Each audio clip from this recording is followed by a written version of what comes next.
wanted to start with the same slide that Stacy showed earlier, just to sort of make a point that she didn't make, which is that, when I funded the Academy report, part of what I wanted the audience to be were your VPRs, your deans, and your presidents, to get them to understand the value of field stations and to encourage them that it's a self-serving investment for them to invest in these facilities to enhance the competitiveness of their own researchers to be able to get grant funding. And so I use the trifold a lot. I've given out all my copies. I now just print them on the color printer and fold them up myself and send them out. If I can get more, that would be great. And so I just want to, again, encourage you. We sort of saw the target being you as sort of the communicators to then use this as a tool to help you in your communication with those deans and administrators to make the point. It's been a very useful resource. So, and kind of distilling out of that are just some sort of, to give you a sense of where NSF looks at field stations, because it's not exactly the same. We're a funding agency and we're investing in these for a specific reason.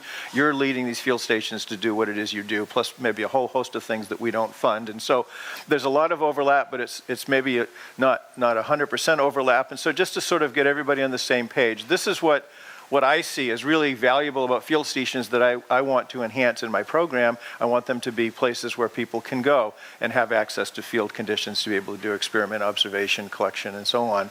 I want them to be places where they have an environment where the next generation of biologists can be trained, particularly to do field work. Very importantly, even though we don't fund societally beneficial things, we don't do, outcome-based things at NSF, but we nevertheless feel that that's a very important outcome of the research we do. And we see places like field stations as really vital areas where that basic science is translated into actions and policies and decisions that are beneficial to society. So that's a really important feature of field stations and why we have a dedicated program specifically to support field stations. And then finally, as portals for communication of science to the general public. So those sort of the things that we see field stations as being valuable for. I know there's many other reasons as well. So I'm in the Division of Biological Infrastructure within the Bio Directorate. There's 7 major science directorates at NSF. Biology is one of them. Biology is kind of unique, and it's the only one that actually has a dedicated directorate for funding infrastructure, as well as the 3 different directorates that fund the research programs, molecular, cellular, organismal, and environmental. So this is a set of our programs that focus on the research infrastructure. If you were at my talk last year, or if you've looked at the NSF website, you realize that we really restructured our programs a lot. We went to a no deadline policy. We did a bunch of other things, and unfortunately, our senior managers made us do them all at once against our advice. And the result has been less than optimal, which I'm going to get to in a minute. But just to give you an overview of what our programming looks like now in terms of research infrastructure within the division, we have these 3 major divisions, and they're organized around sort of the concept of the sort of maturity level of infrastructure. Infrastructure starts off as a research idea itself. Somebody has a novel idea for how you might be able to do something with a computer, and that's a research project. Eventually that turns into something that's actually quite useful, and you can make it a tool. That's a capacity building project. It adds capacity to the scientific community. And then for a lot of these, they become so entrenched and so critical to the community that they really need to be continuously available. And so we need to solve the problem of how to make sure that they're available over the long term without taking away money to keep investing in tomorrow's technology. So these 3 categories at the upper level headings are basically how we're trying to balance the overall numbers within our portfolio in the division to make sure that we're spending the right amount on new infrastructure, the right amount on today's infrastructure, and the right amount on keeping the power and cooling going for those critical things that people tell us, look, we're in serious trouble if this database goes away or if this piece of software isn't available. So within those categories, we've got a couple programs under what we call innovation research, and one is the informatics research program that I'm involved in, and another one is on instrument development, which some of you may be familiar with. Within the capacity building program, we have 3 major lines. There's actually a 4th one listed, but it's not well defined, and I'm not going to talk about it. But we have the cyber infrastructure program, which is my core program. That's pretty much my day job, and the foundation is funding that. The instrumentation improvements of field stations and marine labs is the program that a lot of you are familiar with, and that's the one that provides infrastructure specifically for these remote facilities. And a lot of you are probably familiar with the collections and support of biological research. Reed Beeman is the program officer that manages that. And that one is critical for maintaining the physical specimens and natural history collections. This other one, the sustained availability, that's a fairly new program. It started out within the cyber infrastructure program, and we've pulled it out into a separate thing where people that are managing a very critical piece of infrastructure, so something like a protein data bank or eBird, those are 2 projects that have been funded under this program, that's an established resource with a large user community, can come and ask for money to keep that resource going. There isn't money to improve it or change it, but it can be money to keep it going. The NC Gas program that Tom talked about during the pre-meeting workshops is another one of these projects that's supported through that program. Okay, so let's talk about the field station program. I'm not going to do as many of the slides as I usually do, but this is just for the general overview. It's jointly funded by Bio and Geo, not equally, but we both participate, and Candy did make some awards this year because there's a lot of research at marine labs that's funded by the OSH division in Geo. We have 2 categories of awards, improvement grants, for which we don't have an explicit cap. We're just a practical one. There's only so much money in the program, and we want to make a certain number of awards, and so, we're not likely to fund, use all the money to fund one improvement project. And then we have these planning grants, which traditionally have been around $25,000. Because of the wording of the solicitation, there actually technically is no cap on that, but if you want to submit a planning grant, I'm going to probably push you to sort of keep it low, just because we want these things to be fairly lightweight, and we want to be able to fund a lot of them. We find them to be a very helpful approach before a station comes to us with a fairly expensive and often not well thought out request for a major improvement.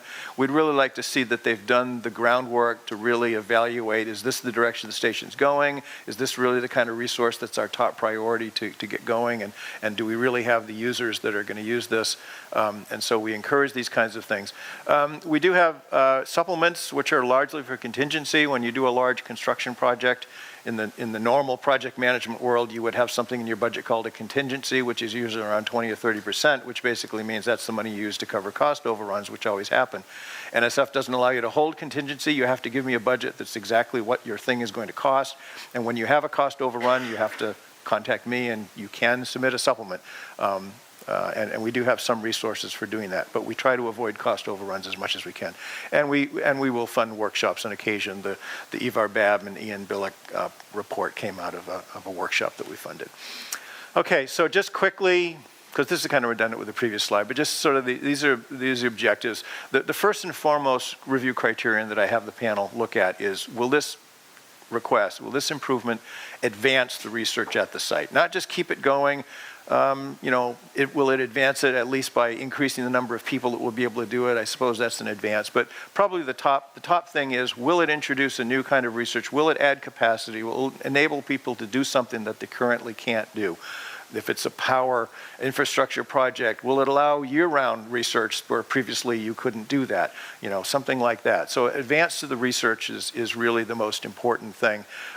We do have a bit of priority in promoting projects that fund research funded by NSF science programs, particularly bio, since the money I give you comes from the bio directorate. So it's fine if you have research funded by USDA or research funded by NOAA, and that's going to benefit from this. That's all good. That's a broader impact. But if you don't have any NSF-funded researchers working at your site, and there are other projects that I've got under review that review well, and they are going to serve people that are funded in some of the other directorates, some of the other divisions, I do have to sort of be conscious of the fact that those other program officers are going to keep asking, why is DBI getting all this money, and they're funding projects that don't benefit our people. So it's something that we have to be sort of sensitive to. I like to think of all of the field station network as a national research infrastructure. I know you're not technically a network other than the extent that you exist as a network by coming to these meetings, and some of you do collaborate together.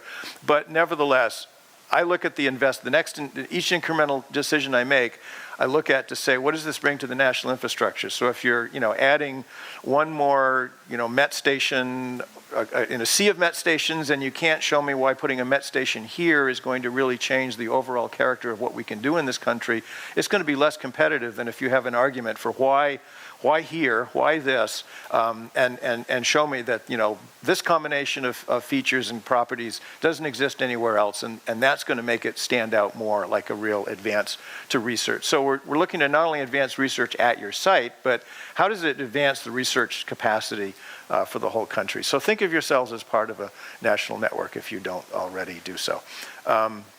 And then, we see ourselves as partners with you and with other agencies. Okay, so this is really my only slide to talk about people that are submitting proposals, because we don't have time to go into the whole top 10 mistakes. But these are like the top 5 that I've dealt with in the last few years. Get good cost estimates. It's really frustrating to award a proposal and have somebody find out that, nobody bid on the project within the amounts that we set. And it's because you went to your planners on campus and had them do the cost estimates with a little Excel spreadsheet, and that doesn't work. It may not be that critical to have it at the time of review, but we're not going to give you the money until you can show me independent external estimates of the cost by somebody who either is going to do the work or somebody who would be a reasonable person to expect to respond to the bid for the work if it's going to go out for bid. But having cost estimates that aren't worth the paper they're written on is really frustrating, because once the money goes out the door, I'm spent out for the year. I can't increase your award, and I may not have any money next year to give you a supplement, and it may be hard to justify. Data management plans, don't write a proposal asking for a piece of instrumentation that's going to generate data and tell me, well, we're not generating any data in this project, so I don't have to write a data management plan. You do have to write a data management plan, and you have to tell me what it is you're going to do to convince and explain to the users of that NSF-funded infrastructure that they share an obligation to make those data available to the general public as per the NSF GPG. We realize you have limited resources in your capacity to help them do that, but you should at least be communicating to them and see your job as a steward to communicate that to the users and explain to them, this flume was funded by NSF. And so you're collecting data with an NSF-funded resource, and keep that in mind as you consider your data sharing policies. And finally, we're not an insurance company. We did get a little bit of money 2 years ago when the big hurricanes came through and trashed a few field stations. But generally, we're not here to replace the roof that should have been maintained and didn't get maintained. We're not here to replace the boat that sunk and your university didn't insure it. We're here to do advances, not just sustain capacity. Okay, so I'll let this slide sink in a little bit, but this, as I said, I was going to talk about the consequences of all of these changes our administrators made. So we've had pretty steady submission rates and a pretty steady success rates through the program for the last, I think I've got last 6 years tabulated there. This year, we had 9 proposals submitted. The good news is our success rates went way up because I funded 6 of those 9 proposals. But yeah, I'm hoping to hear from you this afternoon or over the bar. Where were you? We did know that deadlines generate proposals. People write proposals that they don't need to be writing when there's a deadline and they've got a dean that says, hey, there's a deadline, we can't afford to let an opportunity go by, so get a proposal in. And when you take that away, you remove that pressure.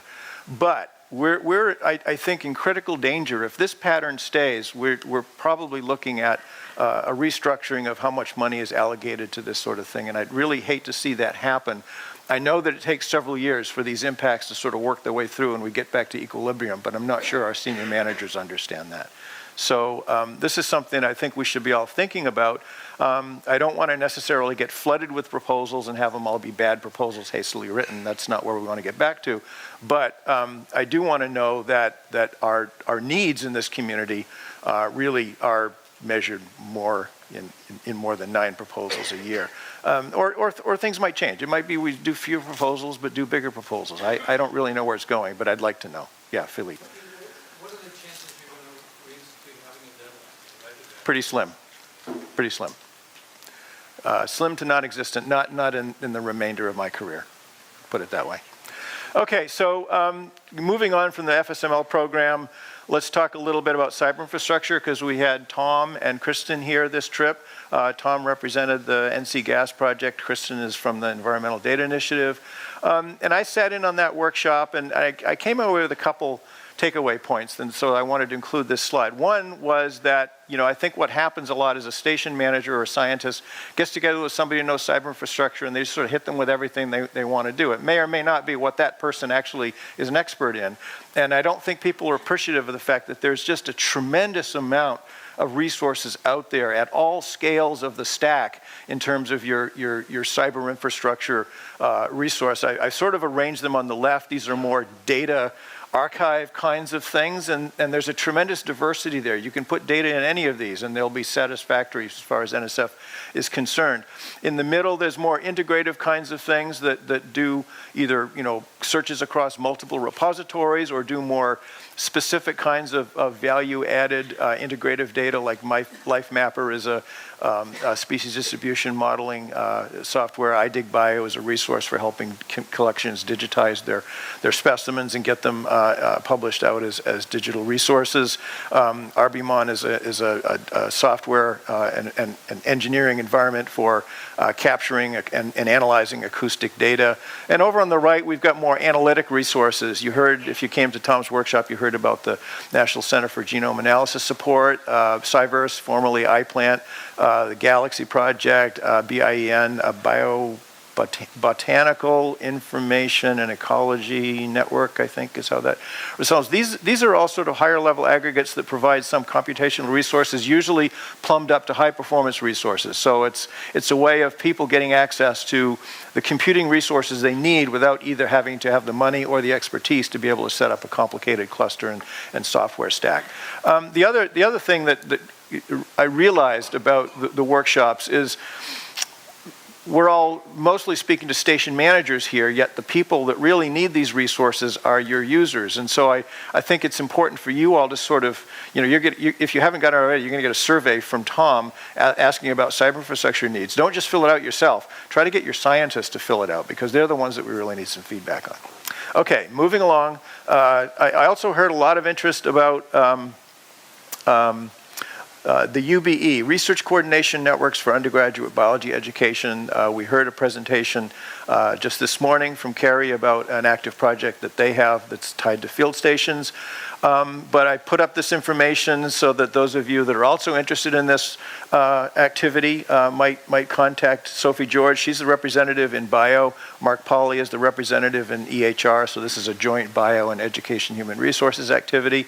And it's for creating a network to advance the quality of undergraduate education in some way. And there's quite a diversity. It's been going on for probably 8 years or so. Another training opportunity that I funded through my cyber infrastructure program is this sustaining biological infrastructure that's done through the Ecological Society of America that provides training, and there's a lot of field stations that have gone through this course. It's training for people that are managing a resource database, cyber infrastructure, a field station, a collection, who are worried about how to keep that sustainable. And so it teaches you a little bit about business planning. I know that there's sessions here at OBFS that also cover that sort of thing, and there's a lot of overlap in the content, so I put that up there so people know about it. Okay, so I'd like to move into, with I think maybe 2 or 3 minutes or 5 minutes if I'm lucky left, to talk a little bit about international, and sort of one with a caveat statement that what we see at NSF is that research is becoming increasingly networked. And we've got all these networks, some of which have been around for 40 years, like the Long-Term Ecological Research Network. Some of them are fairly new. Some of them are very grassroots, like the Nutrient Network and the GLEON Network. Others are sort of more association-like NAML and, of course, OBFS. But the point is that they're all creating these various connections that connect people across multiple distances, including international. And so what do we have at NSF that we can help with that? There's the map of the members of the international LTR, and I think Stacy showed this slide earlier in her talk. This is the map that was in the Academy report. of the global distribution of anything that self-identifies as a field station. They're not all OBFS members or NAML members or any of that, but these are field stations around the globe that all contribute to that global resource of field infrastructure. So what we have at NSF to support international science is we have an Office of International Science and Engineering. That's worth getting to know. We have some support that we can provide to stimulate collaboration. We have some support that we can provide in investing in infrastructure overseas. We have some new agreements, and I'd really like to see more of this, that allow us to do bilateral funding with other funding agencies, and I'll talk about how that works. So in terms of, well, for the Office of Science and Engineering, they don't have a huge budget. They're not there to fund foreign collaborators, but they are there to fund a number of projects that will engage U.S. researchers with foreign researchers. And some of you know of some of these. I've heard some people say that they've had a prior grant. I want to call attention to the ExcelNet, which is a fairly recent program. I didn't put the contact name up there, but Claire Hemingway is the program officer you would contact about that. And I put up one sample award that was recently awarded to Nancy Grimm at Arizona State that's been awarded through this program. And so they call themselves a network of networks program. They're basically trying to encourage U.S. networks to collaborate with networks in other countries around some theme. And it's kind of like a research coordination network, but sort of writ large, and the budgets can be a little bit bigger. But they can't fund the international partners still. You still have to crack that nut. But it's worth talking to people that have done these, and so there's an example of one that's there. So our general guidelines for supporting international research are, with respect to supporting U.S. students and U.S. scientists and students to travel overseas, not a problem. We can do that. We can cover, we can pay you, if it's a postdoc or something, we can pay their salary while they're over there. We have a postdoc program where if you want to do a year internationally, you can add an extra year to your 2-year postdoc and be able to have a stipend to live overseas and do your research as part of that project. There's some constraints. If you have international collaboration in your proposal budget, you need to include the country, name the countries in your budget justification, name the nature of the collaboration. Is it collaborative or non-collaborative? In other words, are you going there just to go to a conference? That's non-collaborative travel. If you're going there to actually work together with someone, that's collaborative research. And so we need to know that. We need to know if you're taking students overseas. So if you have that information in your budget justification, it saves me having to call you up before I make the award and say, could you please answer these questions? There's constraints on things like you have to fly U.S. carriers, which is why my ticket costs $1,200 and my wife's ticket costs $600 to get over here. But what we can do for foreign collaborators is really quite limited. It's almost non-existent that we make awards and sub-awards to foreign institutions. It's very rare. So rare that I wouldn't pursue that as an option. We can provide in-country expenses for foreign collaborators that are participating in a U.S. activity. They typically don't like us to pay for the airfare, but once they're in the country, no problem with per diem and participant support costs while they're staying here. And there are some, it's kind of discretionary with programs, and so you may get a different answer, so it's worth asking your program officer what they'll cover. But it's really just to cover the cost of people coming to the U.S. and collaborating. You can't give them a salary, you can't give them money overseas and so on. In rare cases, and this happens a lot with the field station program, you'll fund international consultants or international collaborators to do work. If you're constructing a field station overseas and you're going to hire an international consultant to do the work, you can do that. We now have a new complexity of forms that we have to fill out, so I had to fill 2 out this year for international related projects that I had to do. That's a new complexity. So just be conscious of that and talk with your program officer about, share with them all the details of what you want to do when you're hiring a technician or something overseas. In terms of collaboration, we have our Research Coordination Network program, which is quite successful. I'm actually the foundation lead for that, but the way the RCN program works is they're supported by every directorate, and so every core program will accept one of these and will review it, and if they think it's important to the interests of their program, they'll fund it. Sometimes it'll be co-reviewed by multiple programs and they'll share the cost. So I can give you general advice on how to prepare an RCN project, but you really do need to talk to the program officer of the program that you would be submitting it to get their pulse on is this something they're going to be interested in, and get advice from them on how to write it so that it's going to be competitive for their interests.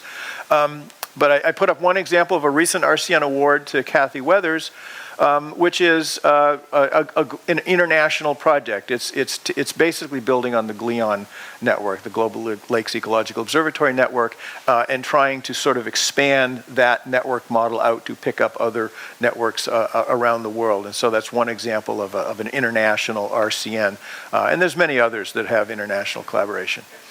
So within the FSML program, I can fund infrastructure improvements to field stations overseas with a couple caveats. The awardee has to be an eligible U.S. institution.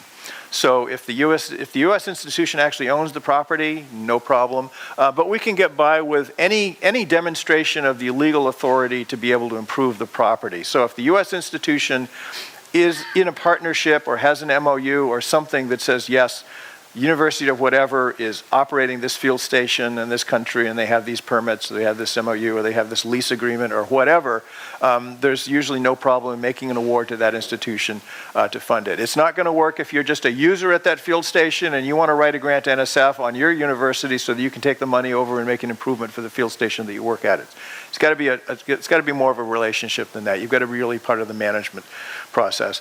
And we want to see evidence that there is going to be long-term access to that property by U.S.-funded researchers and students for a reasonable period of time. And that's usually demonstrated by an MOU or lease agreement, or perhaps you're part of a sister organization. A lot of the Cayman Island Institute, for example, has a U.S. 501c3 plus the institution that exists in the Cayman Islands. So there's lots of ways that it works, and we fund a lot of them. I funded one this year. Virginia's here, so I put this up on the screen. This is an award that we made for 2 field stations, actually, the part of an institute in Cameroon. So just a couple more slides. So I mentioned that we have these lead agency agreements with some countries. I wish we would develop more of these. These are wonderful things. I've had a lot of experience dealing with this one, not so much with the one in Israel. This is with the UK. So it's an agreement between NSF and the UK to accept proposals in either organization, and if it comes with a budget for a US collaborator and goes to the UK, or if it comes to us with a budget for a UK collaborator, we agree that one of us will review the proposal, we'll engage them in the review process, they can listen in, they can suggest reviewers and so on, and they can have access to the reviews, and then we'll jointly decide, do we both want to fund it or do we both want to turn it down? And if we both want to fund it, then I'll cut an award to the US collaborator, and my counterpart over in the UK will cut an award to the other. So it gets rid of that double jeopardy of having to sort of 2 people write 2 independent proposals that clearly are dependent on each other, but there's no guarantee that they're going to be funded at the same time or that they'll both be funded. So it's a really great mechanism if you have researchers, or if you are a researcher that has a collaborator overseas and want to take advantage of this. Whoops, I went the wrong way. There's another one with Israel that I've not had any direct experience with, but you can tell by the language that it works more or less the same. So that, I think, is it. I'm done. So if you have more questions about the field station program because you're thinking about writing a proposal, just find me this afternoon or before the auction starts, and I'll be happy to answer any questions. And so with that, I'm going to turn it over to my European counterpart.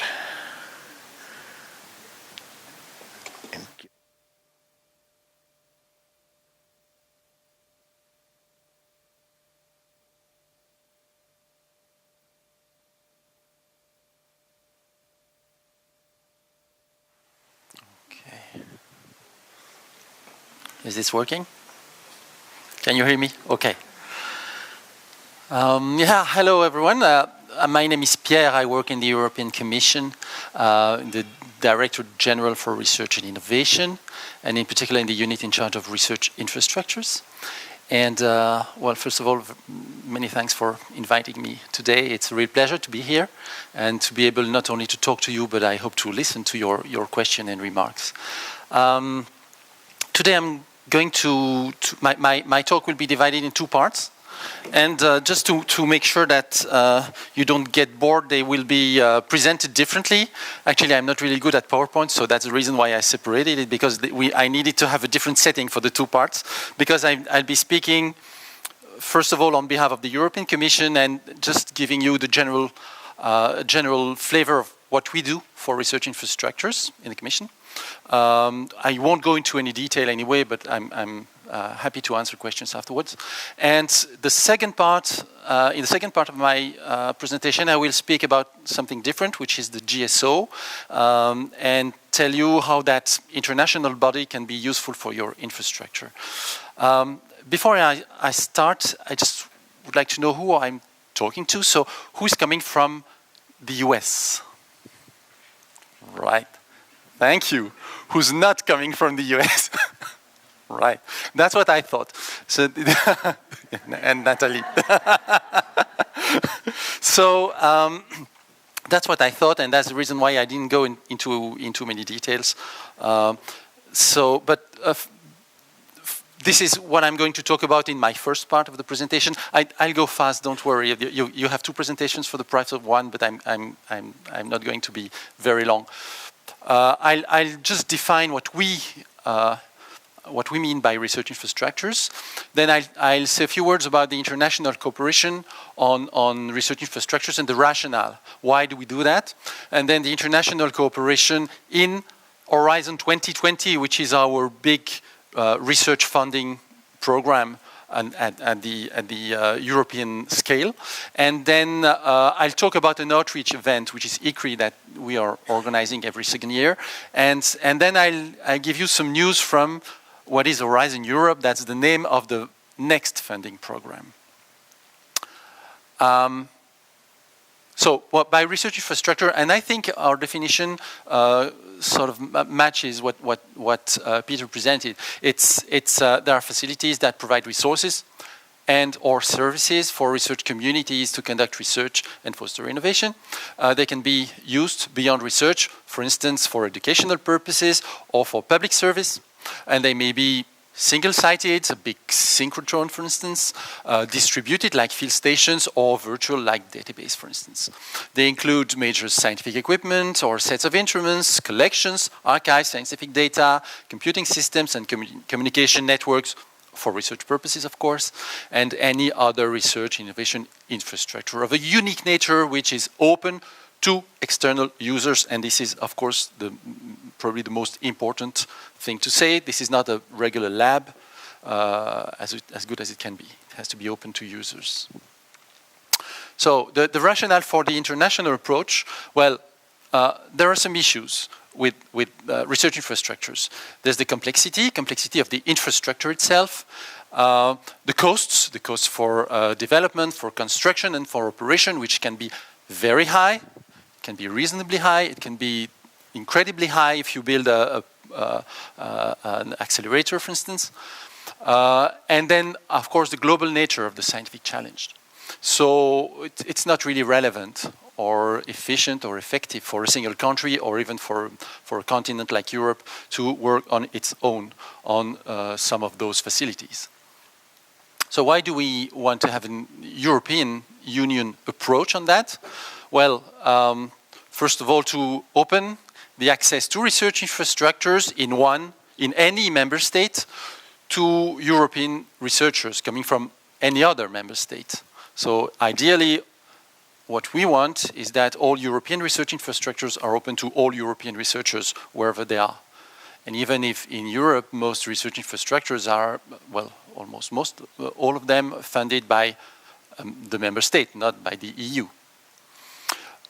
We want to avoid duplication of efforts, of course, and coordinate, rationalize, trigger the exchange of best practice, develop interoperability. People must have the opportunity to work together and understand each other, and develop the training of the next generation of researchers, as also Peter mentioned, and to connect the national research communities and increase the quality of research. Actually, this is the final aim, you know?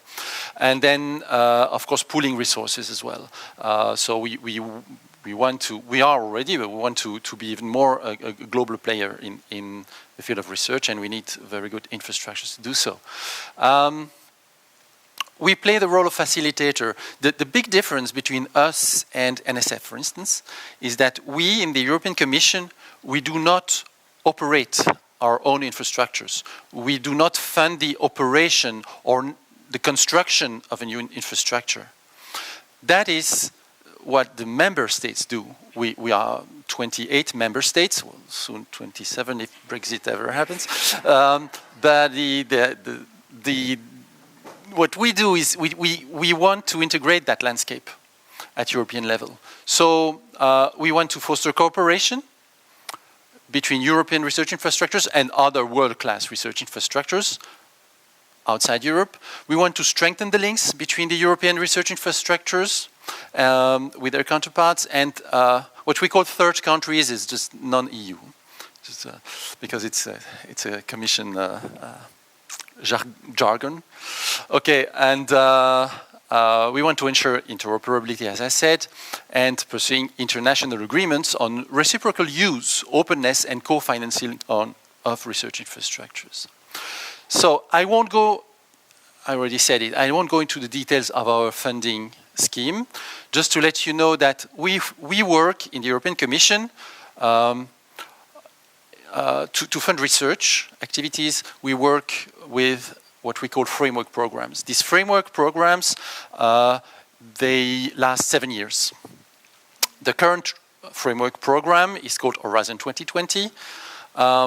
And in that program, there is a small part dedicated to research infrastructures, which is about 2.4 billion euros over 7 years.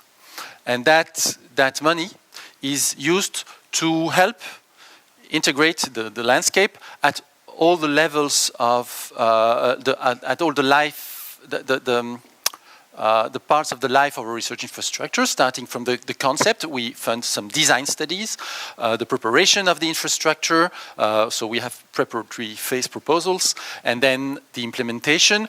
Again, implementation and operation, we don't fund the operation itself, but we support the implementation and the operation, both for individual projects, for infrastructures, or for clusters. And then we have, and this is maybe quite interesting, I will just come back to it in a minute, integrating activities. Integrating activities, they're at the end of this line, but actually they can come here, because they aim at gathering infrastructures, facilities which are located in several parts of Europe, in different member states, and they don't work together, or they poorly cooperate, and we try to push them in any field of science. We're not dedicated to any particular field of science. We try to push them and force them work together, and we give them money to do so. They organize networking activities, and more importantly, what they do is they open access. So they have to set up a single point of access for the whole network. And this is quite new for them. So this is the main reason why we give them some money, and the projects can last 3, 4, 5 years. And during that lifetime, in the end, they must have set up this single point of access, and they must have had already several calls, and researchers have applied and gone to those infrastructures. And this is new for them, because before that, they were just working on their own. So why am I talking about that? It's because in the integrating activities, there is room for international cooperation. And there are two ways. Actually, I start with this one, participation in the project consortia. When we launch a call, they have to answer as a consortium of European research infrastructures, universities, research organizations, companies, whatever. They may have international partners, non-European partners in the consortium as well.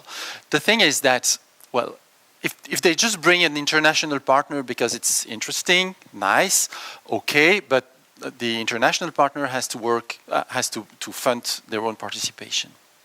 But if the non-EU research infrastructure opens access to its facilities for European researchers, then we can pay for it. So that's a way for you in the US to get money from the European Union.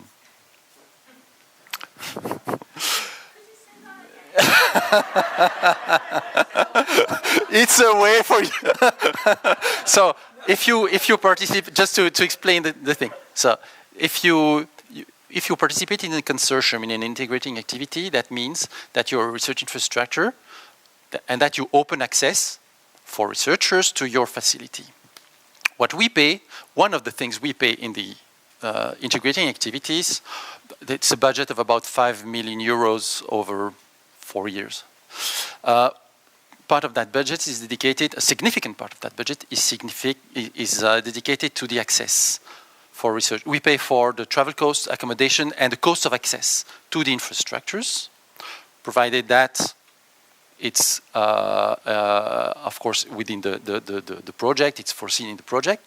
And that's for European research infrastructures. If you are an American one, but you accept non-American European researchers, we can pay you for organizing the access in addition to paying the researcher, I mean, for his or her own costs. So you can get really money within the project. The other way, and that is for researchers themselves, is to have access to European infrastructures. I mean, you're an American researcher, you want to make an experiment in a European research infrastructure, you can do that. You can apply. And actually, as I just said, we're paying for the cost of travel, accommodation, and the cost of access for European researchers to European research infrastructures, but up to 20% of that access may be granted to non-EU researchers. So you're an American biologist, you want to have access to a field station in Europe within one of our projects, we will pay for your cost, provided, of course, that your project is selected by the infrastructure, but we'll pay for your travel costs. It doesn't have to be a European airline.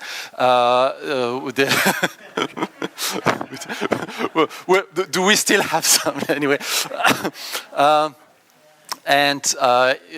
We will pay for your accommodation and for the cost of access. Up to 20% non-EU participants. And then we have some dedicated international cooperation topics also in our program for what we call coordination and support action. Nothing for the US at the moment. But still, it's interesting, I mean, to mention it, because we use actually our program for science diplomacy. And for instance, we are very much involved in Sesame, which is a synchrotron, which is based in Jordan, but which is a consortium with Israel, Iran, Saudi Arabia and the Palestinian Authority and the EU, and we fund it very much because it's absolutely amazing to see all these people working all together on the same machine. It's just so we use it for science diplomacy, and then we have also some international collaboration flagships where we have specific calls with Russia and with Latin America and the Caribbeans. What we also do. Every second year we have ICRI. Do you know what ICRI is? Who knows? Right. I thought indeed that it is not really well known. It's a very high level event. It's the International Conference on Research Infrastructures. It's upon invitation only, but just send me a message if you're interested.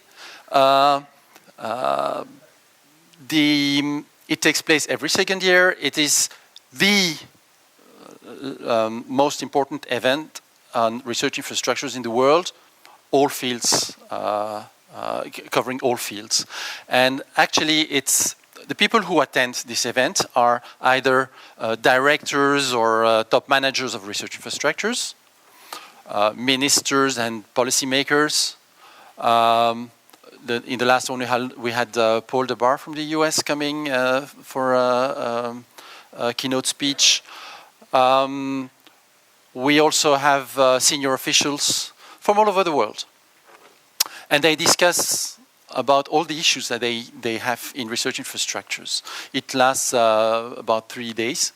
And the last one was in Vienna, in Austria, and the next one will be in Ottawa. So that's closer. It's probably easier for you to travel to Canada. And actually, we fund it. We have a dedicated fund for that. Because we fund it, we want it to be every second time in Europe. So every 4 years it's in Europe, but the other time it's not in Europe because we want it to be an international conference. So now we are organizing it with CFI in Canada, And yeah, the last conference, there were 600 participants. It's quite limited. It's not, I mean, thousands and thousands of people, because we want people to be able to interact. And we want to keep it a high-level conference. It is not a scientific conference, so if you're a researcher, it might not be really interesting for you. But if you are a manager of a research infrastructure, that can be a good place to go.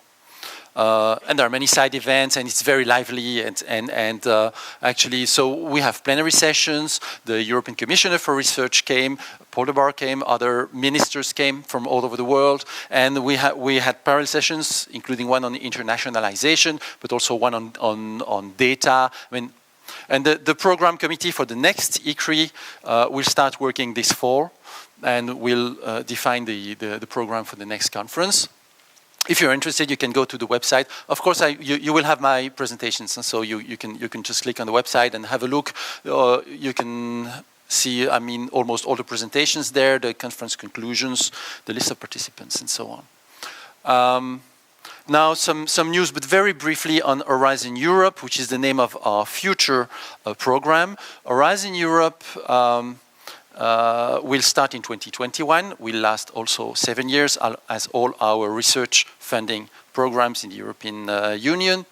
Currently, the Commission proposal is to dedicate 100 billion euros to the program over 7 years.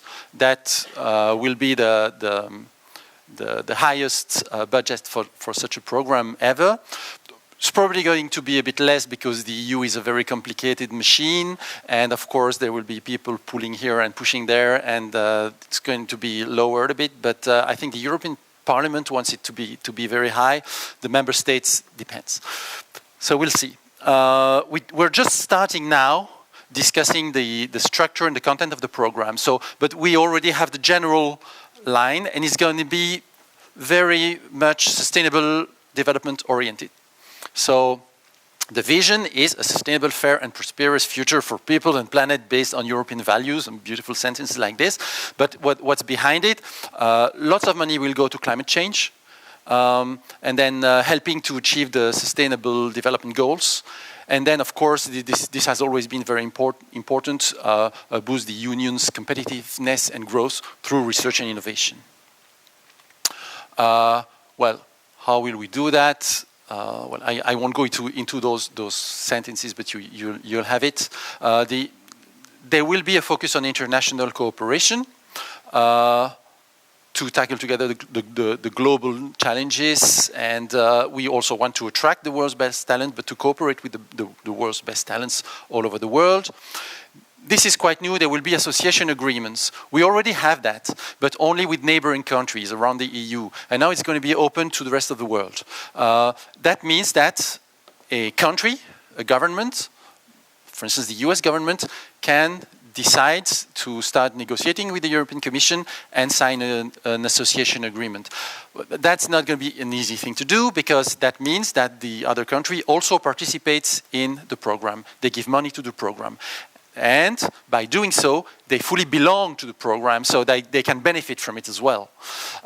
What we don't know yet is whether that country has to sign a global cooperation agreement, association agreement for the whole program, or if it can be targeted, and how targeted it can be. That we don't know yet. It's just the start. So this is the end of my first presentation, and now for the same price you'll have the second one, where I just change hats, and I'll talk about the GSO. Who has ever heard of the GSO? I knew that. So it's a group of senior officials on global research infrastructures. Okay, why am I talking about it? Because the European Commission is in charge of the secretariat of that big thing. Well, not that big, but actually that international thing, and I'm the one dealing with it. So, and I think it's important that you are aware that it exists, and that it can be useful somehow. It doesn't have money, so if you're only interested in money, just go for a walk. It was established by the G8 initially. The G8 science ministers in the G8, now G7, they have this science ministers configuration meeting, and established in 2008, but actually started working in 2011, and it meets approximately twice a year. It's composed of senior officials from the G7 countries now, so that is US, Canada, France, Germany, Italy, UK, Japan, and that's it. Do I have 7? Okay. I didn't count well, so I had only 6. Plus the BRICS, Brazil, Russia, India, China, and South Africa, plus Mexico and Australia. And as the European Commission, which is also in charge of the secretariat of the group, and it has produced 2 reports. When the science ministers meet, it doesn't happen very often apparently in the G7, but when they do, we produce a progress report to tell them where we are and to get feedback from them. What have we been working on? Well, it very much depends on what the G7 tells us. They want us to work on specific things related to research infrastructures. It has changed over the years. Lots of work has been done on access and merit-based access to research infrastructure, on innovation, on data, and more recently on the framework, a framework for global research infrastructures, and I will talk about it in my next slide. Good practice in analyzing case studies, real case studies, and helping global research infrastructures get new partners. But this has evolved in time, and now we mostly focus on this, the framework. I'll spend a few minutes talking about it because I think it's really useful, it can be really useful for you. The GSO framework defines, when you have the presentation, you can click on the link, so you don't have to find it on Google. It defines a global research infrastructure as a facility whose governance is fundamentally international in character, but it is also useful for any kind of research infrastructure. And the framework was approved in 2013 and has been improved on a very regular basis since then. It contains a set of 14 criteria. I won't read it now, but just to tell you that those criteria actually, this framework is a short document, and under all these headings, there are just a few sentences telling you, okay, if you are or you want to be a global research infrastructure, if you want to go global, well, this is how you should manage project management or funding management or the reviews of your infrastructure. You should think of termination. You should think of the access, data management, these kind of things. And so these criteria are general. They apply to global research infrastructures, but they apply to everyone. It is a living document. Every time we meet, every 6 to 8 months, we talk about it and we revise some of those criteria to make them more accurate and more relevant. And we do it based on the experience that senior officials bring, but also and mostly on real case studies. So every time we meet, we invite research infrastructures. They can be local, national, or from the place where we meet, or from another country, or of very global infrastructures already. And we ask them to analyze where they are as compared to these criteria, and in particular, 1 or 2 criteria that we want to revise. And they usually do a great job, and that is extremely informative for us, because it helps us better draft those criteria and revise them. But it's also an incredible exercise for the facility, because then the people have to think really deeply. They have to take some time to okay, let's stop doing 100 times things at the same time. Let's think, where are we now? So these are the criteria that we recently revised, and now we just finished the one on monitoring the impact that an infrastructure has on society. How can the GSO help your research infrastructure? As I said, we have no money, but we have ideas. So we created this toolkit for global research infrastructure. The toolkit is composed of the GSO framework I just talked about, and I'll show you how you can use it. and another document which is a declaration of intent on access. So the GSO framework, I hope you can read it, no? Okay, you're not supposed to, of course. It's just to show you the kind of things that have been done. So you are a research infrastructure. You can have a look at those criteria and self-assess where you are. And it was in the spring 2018, last year, we had a meeting in the US organized by NSF. And Matt Hawkins, the head of the Large Facilities Office at NSF, proposed to some of his facilities to present their alignment with the framework as a poster. That's why it's written like this. And they had these posters as big as that wall, where they just showed, this is the criteria, the GSO criteria, okay, with some explanation. And this is, okay, we are here with, this is not relevant for us, this is very relevant, but we're not there yet, blah, blah, blah. And they really appreciated the exercise they presented to us. So that's a way to do it. We did it in the US with NEON, with MagLab in Florida, and then at the following meeting in the UK, the Square Kilometre Array Radio Telescope presented that, and we also had Elixir presenting that kind of poster. This is one way. Other research infrastructures didn't do a poster, but they really made, and you can have a look also at the case studies report, they really made a long text, a long explanation, criterion by criterion on where they are and what are the challenges that they meet. And then a research infrastructure can also focus on a particular criterion or two. And for instance, NEON, which did that poster, they also presented their alignment with how they deal with project management and with international mobility. And really, they told us that they very much appreciated it. And now they want to come back and tell us how what kind of progress they've made. So I think it's quite useful. The other tool that we propose in the toolkit is a declaration of intent on excellence-driven access to research infrastructures. That is very simple. Actually, we in the EU, we have this charter on access. We're quite proud of, and it's a document where we ask the research infrastructures to sign it, and they can do so, and then it's kind of a commitment to provide access only based on merit and with peer review. I mean, not giving access to the friend next door or to the one who's paying more, but I mean, a serious selection.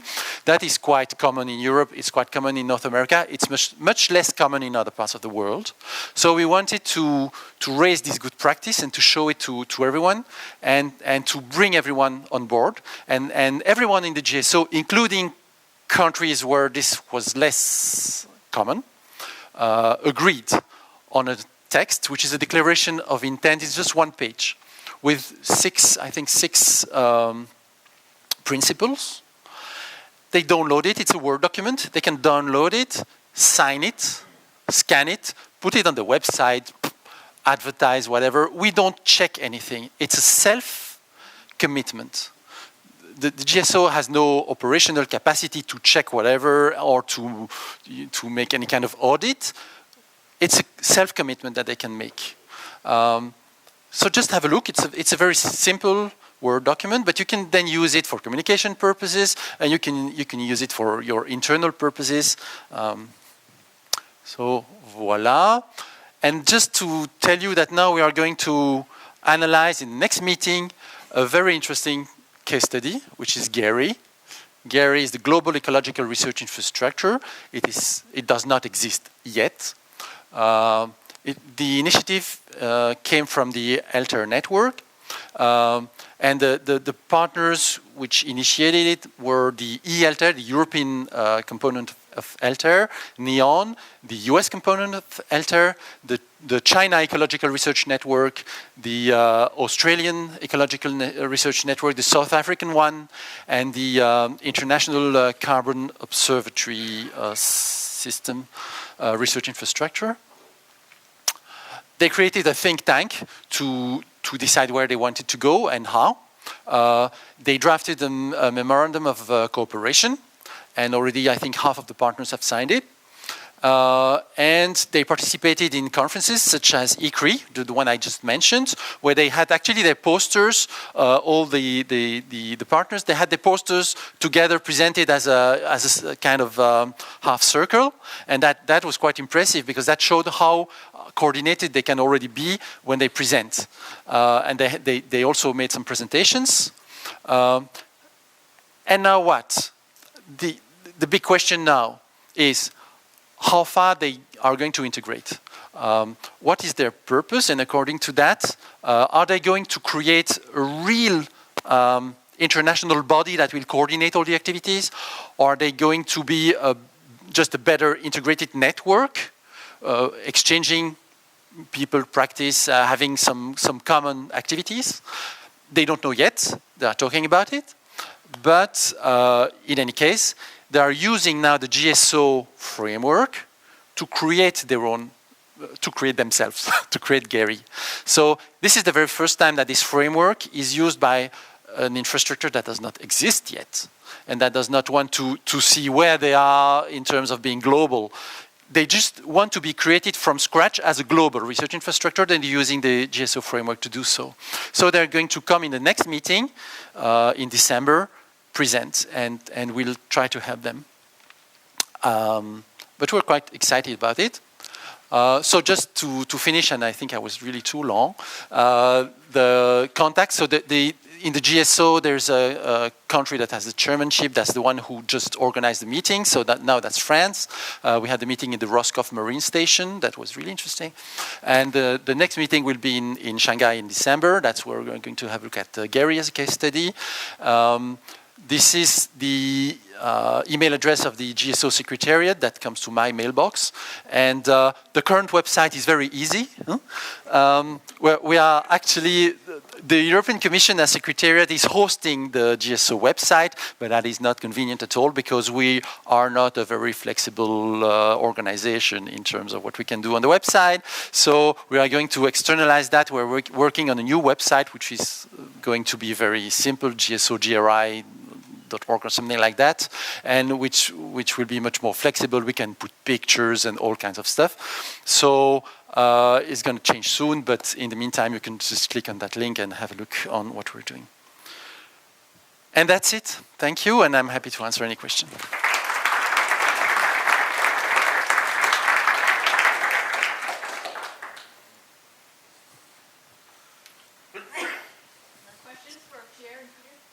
Yeah, I was curious on the framework. One of the things that I might have missed it on your list, the GSO framework, was metrics and assessment of the impact, both societally as well as scientifically. And I'm sure you must have thought about that. Yeah, indeed. And that falls under there is one criterion, 14, which is called socioeconomic impact.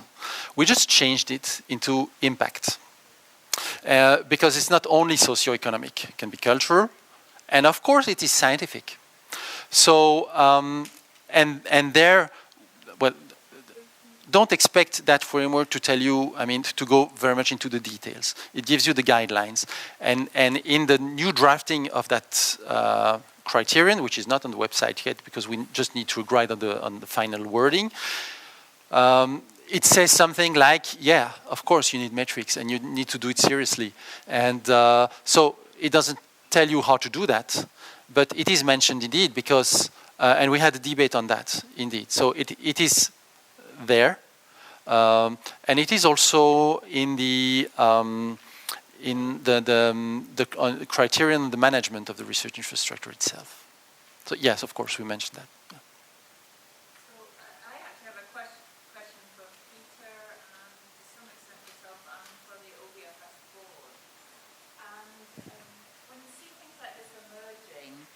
Obviously, I'm a huge fan of LTER, and I recognize the role of NEON, but there are many field stations in this room that, as individual sites, could really be contributing to these global efforts.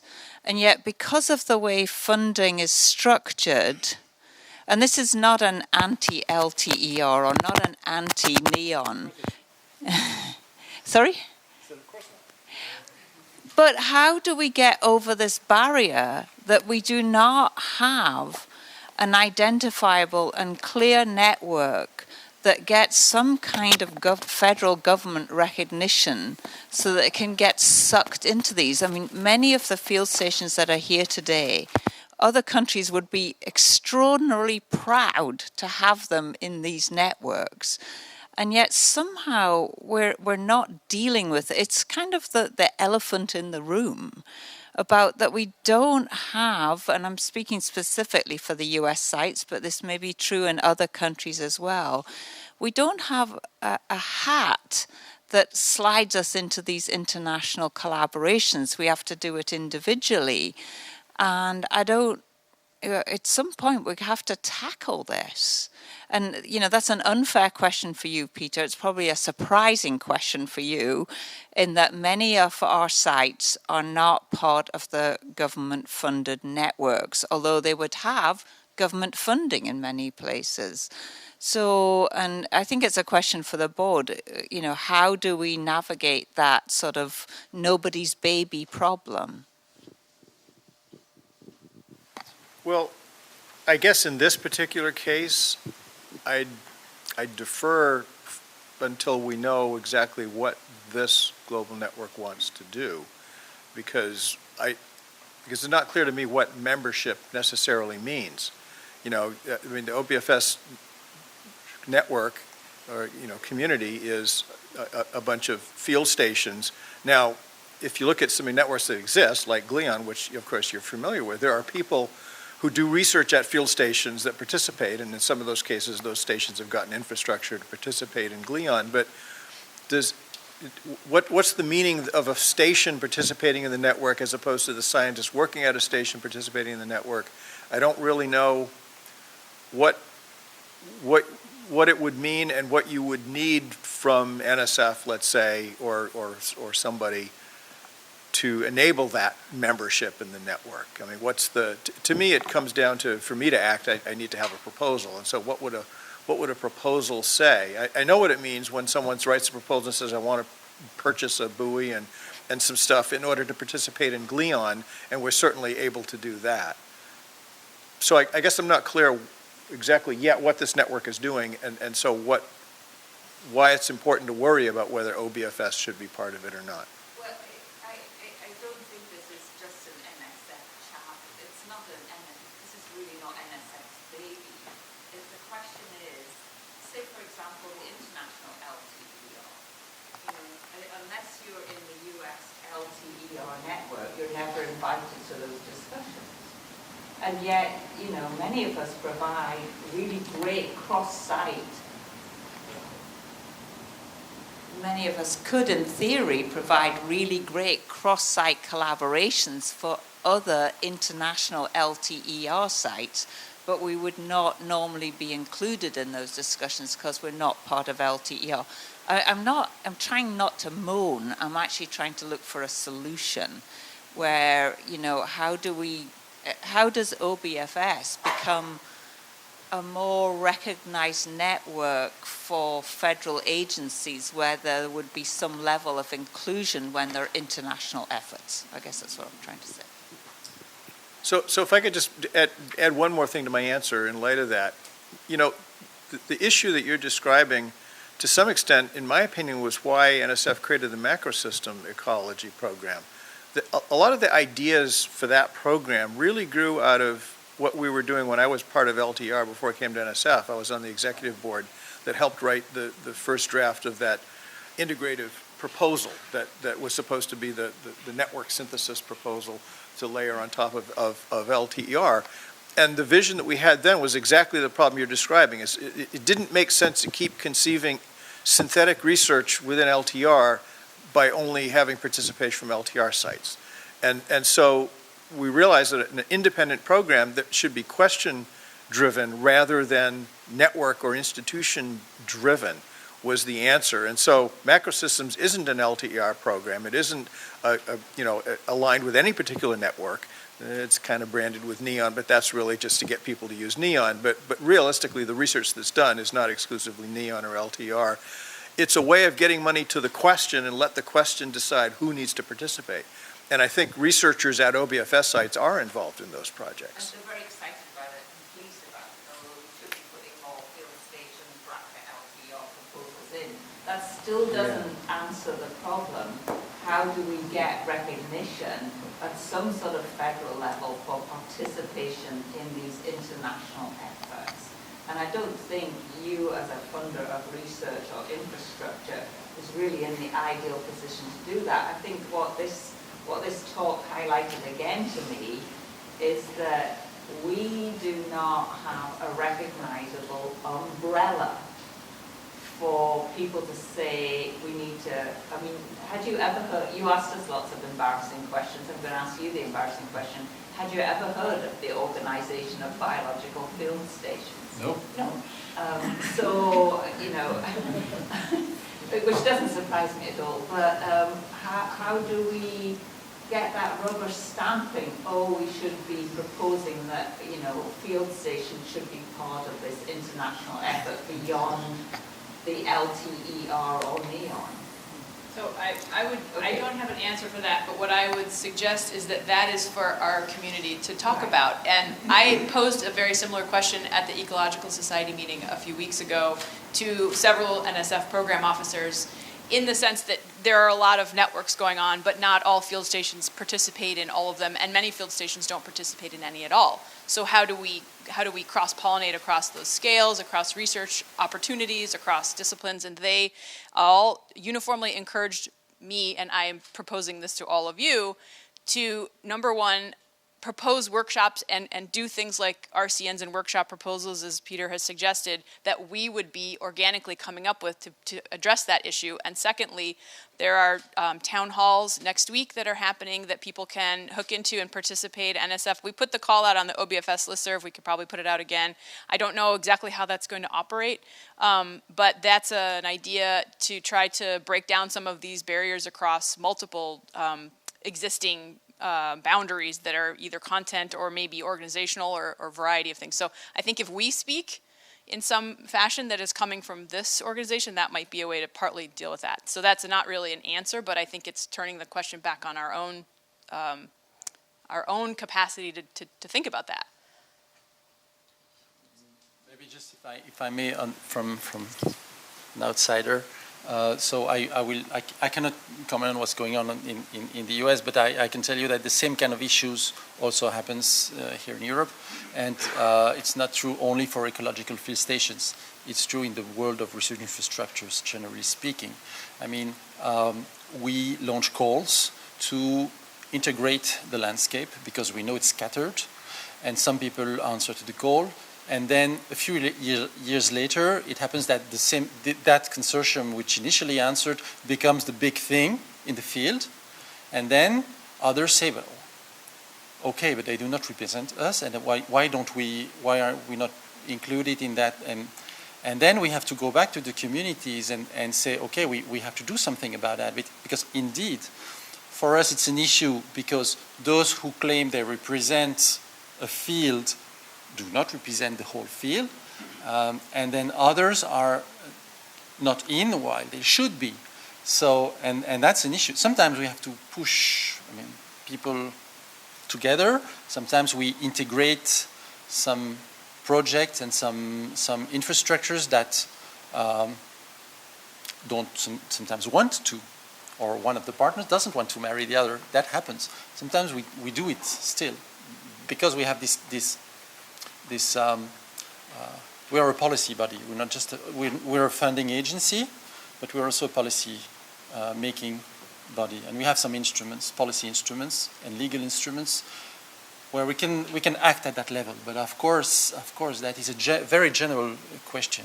Yeah. This is one of the reasons why I came here and talked about it, and in particular on the GSO thing, also because I think that we decided in GSO.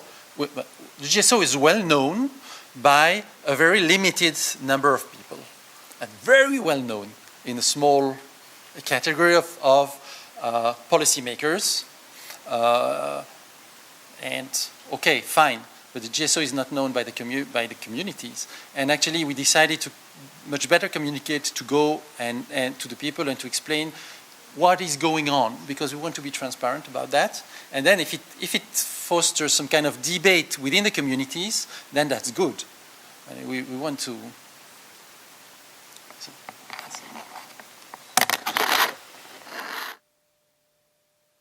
Have time for about one more.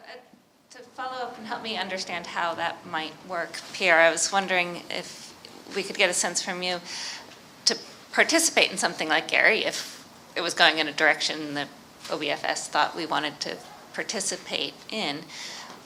What would we need? Would we need to be a more solid consortium ourselves? Or would it need to be some government-based consortium and have some actual U.S. government stamp on it to be able to participate? Or You mean to participate in ECRI conference or in Gary? So, for instance, if OBFS wanted to participate Gary in is something like that. We see it as a bottom-up initiative because it came from existing networks who decided to collaborate. The GSO, contrary to the European Commission, the GSO has no political mandate to force anyone to do anything. The GSO welcomes any initiative, and then if we can be useful for that initiative, and if the initiative can serve as a case study for the GSO, we are really happy with that. So my suggestion would be that you talk to NEON people and to the US LTR people and see how this can be expanded somehow, because I think I understand that the idea is to have a very broad base, in this case of ecological field stations. So it would make sense to have other people in, and then of course not individual field stations, but OBFS could be probably, I suppose, a good interlocutor in this kind of initiative. That was illuminating. Please help me thank both of our speakers.